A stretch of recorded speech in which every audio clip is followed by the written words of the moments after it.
देख रहे हैं मलिक न्यूज़ 24, नजर सच खबर पर। आगामी त्यौहार ईद उल अजहा को लेकर उलेमाओं की मुस्लिम भाई बहनों से अपील। मुसलमानों के बड़े पर्वों में शुमार ईद अल अजहा का त्यौहार पूरे देश में 17 जून सोमवार के दिन मनाया जाएगा। इसको लेकर मुफ्ती मोहम्मद अहमद खान, जो तुजुर्मा वाली मस्जिद के जिम्मेदार हैं, उन्होंने भोपाल शहर के मुस्लिम भाई बहनों से अपील की है कि वह बकरा ईद यानी ईद उल अजहा का त्यौहार साफ़ सफाई का ध्यान रखते हुए खुशी खुजा के साथ मनाए। भोपाल की गंगा जमुना तहजीब को देखते हुए मनाए। ऐसा कोई काम ना करे जिससे कि अपनी जात से किसी को तकलीफ़ पहुँचे। खास करके उन्होंने इस बात पर तवज्जो देते हुए अपील की है कि जो लोग भी कुर्बानी के जानवर की गंदगी को उधर बाहर फेंक देते हैं, वह लोग ऐसा ना करें। नगर निगम द्वारा जो कंटेनर रखे जाएंगे उसी में कुर्बानी के जानवर के वेस्ट मटेरियल को फेंका जाए, जिससे कि किसी तरह की गंदगी ना फैले। उन्होंने यह भी कहा कि त्यौहार खुशियों का है, गरीबों का खिलाने का त्यौहार है। हर मालदार का यह फ़र्ज़ है कि वह ईद उल अजहा पर कुर्बानी करे और ज़रूरतमंदों गरीबों से उसे तकसीम करे। हर साहिब निसाब पर कुर्बानी करना वाजिब है। अल्हम्दुलिल्लाह हमारे यहाँ 17 तारीख़ को ईद उल अजहा है।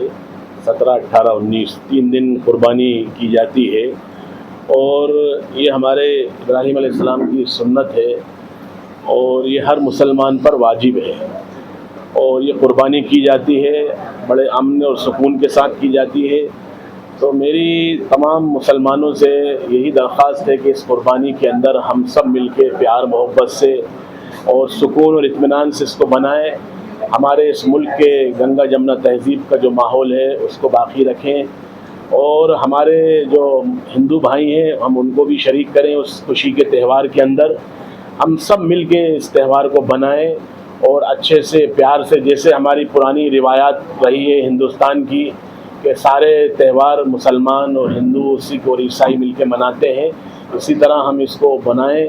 और दूसरा ये है कि कुर्बानी जब की जाती है तो उसकी गंदगी, उसकी आलाइश और उसकी जो चीज़ें होती हैं, हमारे कुछ बाज़ लोग उसका ख्याल नहीं करते, सड़कों पे और रोडों पे वो फेंकती हैं। तो ऐसा ना करें, हम उसका ख़ास ख्याल रखें कि हम उनको बोरियों में और पन्नी की थैलियों में बांध कर जहाँ जो इनके कंटेनर रखे जाते हैं नगर निगम की तरफ से, हम उसके अंदर वो उस गंदगी को डालें और ख़ास तौर से इसका ध्यान रखें। ऐसा ना हो कि अगर हम रोडों पे, सड़कों पे या खुली जगहों में डालेंगे तो बाद मरतबा कुत्ते उठा के उसको रोडों पे ले आते हैं और उससे माहौल ख़राब होने का एक शक होता है, लोगों को मौका मिलता है। तो हम इस माहौल को ख़राब करने से बचें, हम इस माहौल को अच्छा बनाएं और सफाई का, सुथराई का ख़ास ध्यान रखें। किसी को इसका मौका न दें, क्योंकि कुछ ऐसी ताकतें होती हैं जो ये चाहती हैं कि माहौल को ख़राब किया जाए, क्योंकि उनको सियासत और उनको उसके अंदर सियासत का मौका मिलता है। तो हम किसी को मौका न दें, इस ख़ास त्यौहार के अंदर ख़ास सफाई का ध्यान रखें और आपस में मिलजुल के बनाएं, प्यार मोहब्बत से बनाएं। हम अपने साथ हमारे हिंदू भाइयों को भी शरीक करें इस खुशी के मौके पर। ये भी सही है कि कुर्बानी जो होती है वो साहिब निसाब और साहिब मालदार पे होती है। गरीब लोग कुर्बानी नहीं कर पाते और उनकी हैसियत नहीं होती। तो जो लोग कुर्बानी करते हैं, जो साहिब निसाब हैं, जिनको अल्लाह ने माल दिया है, वो लोग गरीबों को जाकर गोश्त तकसीम करें, गरीबों में बांटें। बहुत सारे हमारे गरीब ऐसे होते हैं जो इंतज़ार करते हैं कि गोश्त आएगा और शाम तक कुछ नहीं हो पाता, तो बेचारे बदर्ज मजबूरी वो लोग सब्ज़ी और दाल बनाते हैं। उस दिन ये कोशिश करें कि हमारे पड़ोस में, हमारे महल्ले में, हमारे शहर में, हमारी बस्ती में कोई भी ऐसा ना हो जो उस दिन कुर्बानी का गोश्त ना खाए। हर इंसान उसके गरीब के लिए कुर्बानी के गोश्त का इंतज़ाम करे, उनको भेजे, क्योंकि वो भी हमारे भाई हैं और इसमें तो गैरों को भी देना जायज़ है। कुर्बानी का गोश्त हिंदू हो, सिख हो, ईसाई हो, वो भी खा सकते हैं जो खाते हो, और इसमें उनको भी शरीक करना चाहिए, उनको भी देना सवाब है, उनको भी खिलाना सवाब है। यहाँ तक कि जानवरों को खिलाना सवाब है तो इंसानों को तो बदर्जे औला खिलाना सवाब है।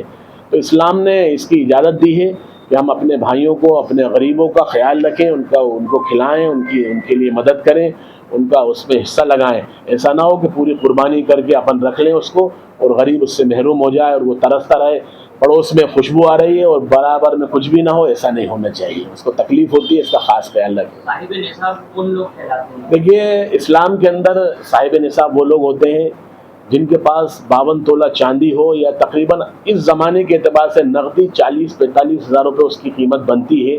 अगर किसी के पास नकदी 40,000 45,000 का सोना है या नकदी कोई चीज़ है تو وہ صاحب نصاب کہلاتے ہیں، اس کے مطابق ان کو قربانی کرنا چاہیے. اور بہت ساری ہماری مائیں بہنیں جن کے پاس سونا ہوتا ہے، زیورات سب عورتوں کے پاس ہوتا ہے، لیکن قربانی نہیں کرتے وہ لوگ. اس کا بھی خاص خیال کرنا چاہیے.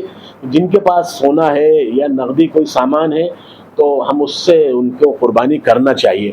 آپ دیکھیے ہم سارے خرچے تو کرتے ہیں، گاڑیاں لے رہے ہیں، دنیا کی چیزیں کرتے ہیں، لیکن جہاں عبادت کا مسئلہ آیا تو ہم فوراً کہتے ہیں صاحب ہم اس کے لائق نہیں ہیں قربانی کے. تو ایسا نہیں ہونا چاہیے، کیونکہ ہمارے پاس اس کا مال ہوتا ہے. اس کے پاس ہمارے پاس نقدی نہیں ہوتا تو اس کی حیثیت کا مال ہوتا ہے، تو ہم اس کی قربانی کریں. اور قربانی کرنا چاہیے، سب کو کھلانا چاہیے، اور پیار محبت سے اس تہوار کو بنائیں، محبت سے، ہمدردی سے بنائیں. اس ملک میں ہمیشہ ہزاروں سالوں سے ہندوستان کے اندر ہندو، مسلمان، سکھ، عیسائی آپس میں رہ رہے ہیں، اور مل جل کے اس پیار کو باقی رکھیں.